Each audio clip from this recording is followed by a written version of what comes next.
poquito acerca de esto. Todo tiene que ver con un proceso, todo tiene que ver con, hermanos amados, cosas que uno va experimentando en la vida personal, en la vida ministerial, en la vida íntima con el Eterno. O sea, hay un montón de cosas que lleva a que una persona pueda desarrollar un ministerio profético, ¿sí? Ahora, recuerden esto. Los profetas tienen también algunos requisitos, porque Dios a través de la palabra también enseña algunas de las cosas que tienen que hacer los profetas. Claro que sí, así como todos tenemos requisitos de parte de Dios. Así que ahí va, anoten por favor. Uno de los requisitos de los profetas. Número uno, debe hablar a los hombres y a la iglesia. Debe hablar a los hombres. Sí, a los hombres debe hablar, claro que sí, y a la iglesia.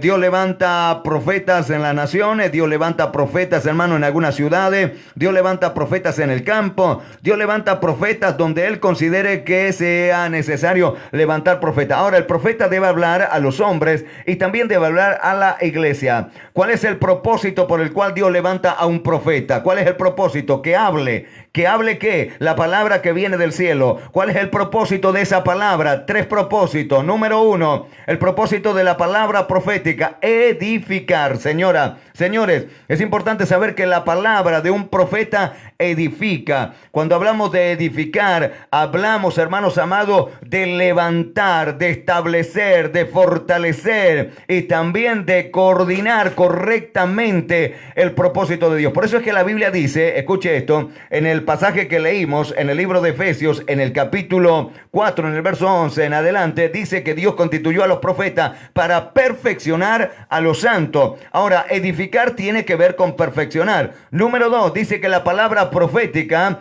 debe ser no solo para edificar, sino que la palabra profética también está para exhortar. Cuando hablamos de exhortar, no hablamos de retar, no hablamos de maltratar, no hablamos de agredir. Cuando hablamos de exhortar, hablamos de manifestar una palabra direccional, correctiva, fundamentada en el amor de Dios. Una palabra correctiva fundamentada en el amor de Dios. Y número 3, la palabra profética o la palabra de los profetas no solo edifican, no solo exhortan, sino que también es para consolación. Esto usted lo puede anotar allí, Primera de Corintios, en el capítulo 14, en el verso 2. Allí el apóstol Pablo habla acerca de algunas de las cosas que los profetas pueden y deben desarrollar, ¿sí? Número 1, edifican. Número 2, exhortan, o sea, pueden direccionar o soltar una palabra correctiva, pero siempre fundamentada en el amor. O sea, todo profeta que profetiza debe estar fundamentado en el amor, en la bondad, en la misericordia del Señor. Eso no significa que el profeta pueda carecer de autoridad. No, para nada.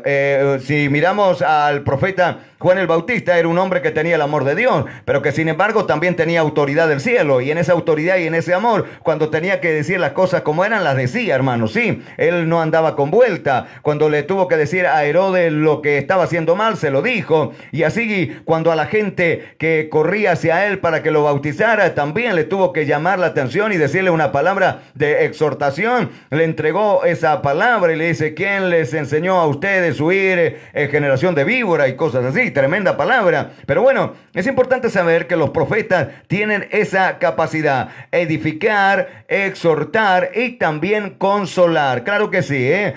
Ahora, recuerden esto: cada profeta funciona según lo que Dios le esté dando y direccionando. No es que todos los profetas funcionan iguales, no, para nada. Es como los apóstoles que hablábamos el día lunes. No es que todos los apóstoles funcionan de la misma manera, no, para nada. Ese día, el lunes, el apóstol Franklin nos hablaba acerca de los diferentes ministerios y cómo funcionan y cómo se mueven. Y de verdad que lo profético tiene que ver también con eso.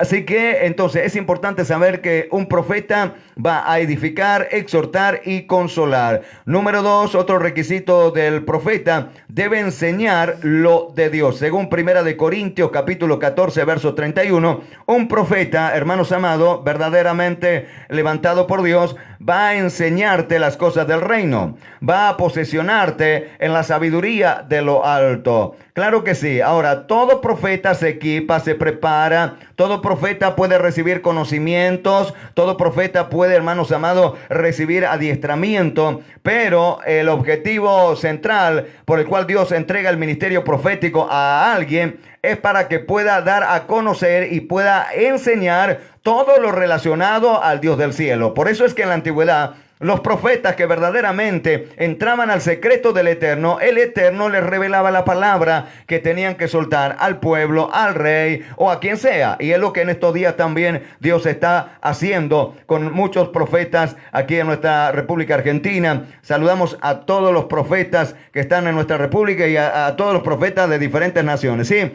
les mandamos un abrazo y declaramos la gloria de Dios sobre cada uno de ellos. Número 3, otro requisito de los profetas: deben considerar que el espíritu de los profetas está sujeto a los profetas. Primera de Corintios capítulo 14 verso 32. ¿Qué significa esto? Que los profetas, es importante saber que también tienen que estar bajo sujeción.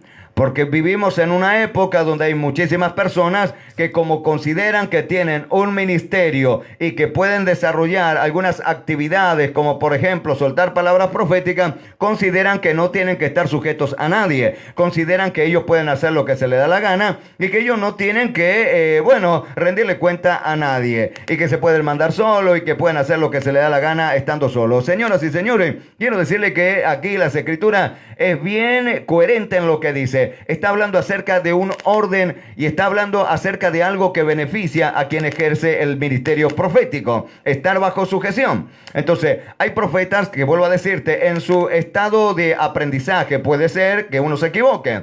En su estado, hermanos amados, a veces de falta de conocimiento, sí, uno se puede equivocar y uno puede de repente tomar, ¿sí?, o accionar con pensamientos que parecieran muy loables, pero que en realidad no lo son, ¿sí? Entonces, hay profetas que a veces dicen, bueno, yo hago lo que el Espíritu me dice. Vio esos profetas que dicen, yo hago lo que el Espíritu. Por ejemplo, el pastor le dice, o el apóstol le dice al profeta, mire, haga esto o haga aquello. Y él dice, yo hago lo que el Espíritu a mí me dice. Yo voy a hablar lo que el Espíritu. Yo voy a hacer lo que el Espíritu. Bueno, parece una frase muy espiritual, pero muchas veces esa frase está, lamentablemente, subida a un caballo de rebelión y subida a un caballo de orgullo personal. Señoras y señores, ¿por qué? Porque cuando verdaderamente vos aprendés lo que es sujeción, sumisión, y cuando aprendes a respetar a las jerarquías ministeriales, cuando tu pastor te da una orden o cuando de repente te dan una directiva, por más que el Espíritu te esté llevando a hacer algo, si verdaderamente es del Espíritu, el Espíritu te va a enseñar reverencia, te va a enseñar respeto. Sí, claro que sí. Si quieres que suene un pianazo, ¡chan!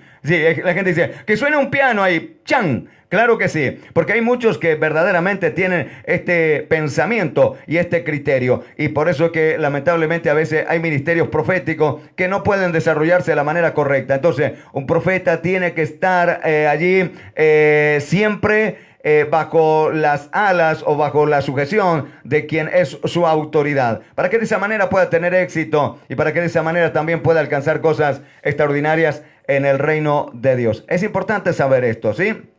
Entonces recuerden, el profeta tiene al Espíritu de Dios, y el espíritu del profeta tiene la capacidad de ser reverente. Eso significa, tiene la capacidad de ser sumiso y tiene la capacidad de ser humilde. Los soberbios no se sujetan a nadie, hermano, Mire, los soberbios no se sujetan a nadie. Son personas que por más que usted venga y le hable y le enseñe y le diga todo lo que quiera decirle positivamente, cuando uno es soberbio no se somete, no se sujeta a nadie. ¿Por qué? Porque el pensamiento del soberbio es que él siempre tiene la razón. Entonces, de esa manera, nunca va a recibir ningún consejo de nadie.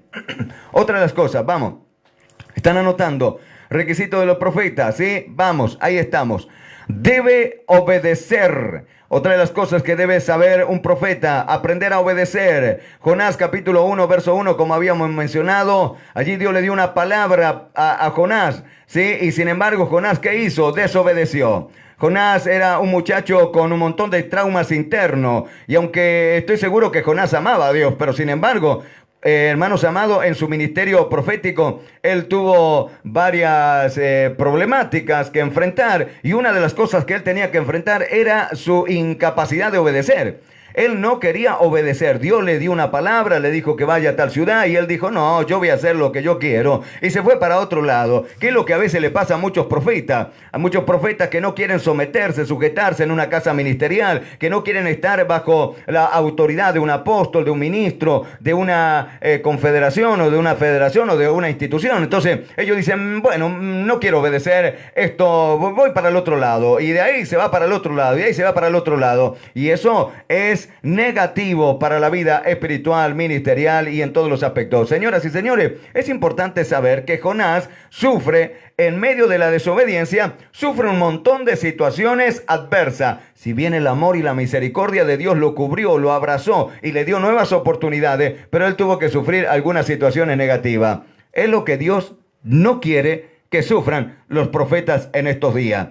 Es importante saber que un profeta, por más unción, por más gloria, por más presencia y por más palabra de revelación que tengamos, debemos aprender a obedecer. Primero a Dios. Claro que sí, hay que obedecer a Dios. Cuando Dios te dice que hagas algo, hay que hacerlo. Cuando Dios te ordena que hagas algo, hay que hacerlo. En segundo lugar, y una de las manifestaciones también de estar en obediencia a Dios, es obedecer a las personas que te están dando cobertura, que te están dando paternidad, ¿sí? Que te están verdaderamente nutriendo, sosteniendo, conteniendo. ¿Por qué? Porque en eso está tu éxito. Claro que sí, ahí, simple, está el éxito. Claro que sí.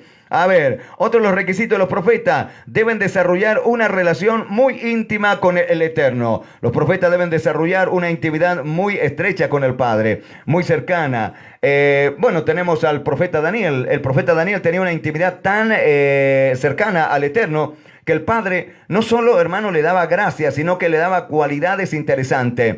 Le daba cualidades para que Daniel pudiera llegar a lugares de privilegio, ¿sí? Y dice las Escrituras que Dios a Daniel le dio un montón de beneficios. O sea, él fue enriquecido en Babilonia, fue prosperado, fue un hombre muy querido y reconocido por los que estaban en jerarquía de gobierno, ¿sí? Y fue puesto en lugares de privilegio. ¿Por qué? Porque era un hombre que tenía una estrecha intimidad con el Padre. Cuando los 120 sátrapas utilizados por el enemigo atacaron a Daniel para destruirlo y paralizar la intimidad que él tenía con el Padre, aún así Daniel, hermanos amados, se sobrepuso sobre eso y él no cortó su intimidad con el Eterno. ¿Sabe por qué? Porque él sabía y él entendía, y que usted y yo también debemos entender, no importa el cargo ministerial que tengamos. Atención, esto es lo que él entendía: que lo que lo llevaba a ser un hombre victorioso y exitoso no era su elocuencia, tampoco eran sus virtudes o capacidades humanísticas. Lo que lo llevaba a él a estar de pie delante de cualquier circunstancia y a ser un ministro para la gloria del Señor es que él tenía intimidad con el Padre. El Padre lo sostenía, el Padre lo preservaba, el Padre lo cuidaba y el Padre lo defendía. Es lo que Dios hace con aquellos profetas que verdaderamente intiman con Dios. El Padre te va a dar revelación, el Padre te va a enseñar, el Padre te va a nutrir, el Padre va a ser tu proveedor, pero también el Padre va a ser tu justicia. Él va a defender. Los profetas que verdaderamente tienen intimidad con el Padre son librados de los leones. Allí había un grupo de leones que quería destruir a Daniel. Había un grupo de gente perversa que lo quería destruir. Pero sin embargo, Dios preservó y defendió a Daniel. Y los enemigos del profeta Daniel, hermanos amados, fueron lanzados al foso con los leones hambrientos y lamentablemente sufrieron consecuencias muy graves. Señoras y señores, recuerden esto: los profetas que tienen intimidad con el Padre serán protegidos, resguardados por la unción del Eterno, de tal manera que ninguna arma forjada del enemigo prosperará contra la vida de aquellos profetas o ministros que verdaderamente desarrollan una vida de intimidad con el Padre. Por eso, señoras y señores, es importante intimar con el eterno Dios. Así que bendecimos a todos los profetas. Queremos decirles, los profetas tienen sabiduría de Dios. Los profetas ven lo que la gente natural no puede ver, ¿sí? Los profetas reciben, hermanos amados, revelación divina y reciben también discernimiento, reciben palabra de ciencia. Claro que sí, y conocen lo que muchas veces está oculto en el corazón de las personas porque el Padre se los revela. Un profeta es una herramienta vital para ayudar al crecimiento de la iglesia. En las iglesias locales es importante que haya profetas. Y los profetas tienen que tener su parte, ¿sí?, de trabajo dentro del ministerio y dentro de la iglesia para perfeccionar a los santos. Entonces es importante que en la congregación local los profetas puedan desarrollarse. El profeta también motiva al pueblo a desarrollar una fe extraordinaria. Es como un cargador profético. El profeta es el que imparte al pueblo esa palabra que proviene del cielo. Por eso es muy importante orar por los profetas, cuidar a los profetas y también dar gracias a Dios por todos los profetas. Estamos en vivo, señor.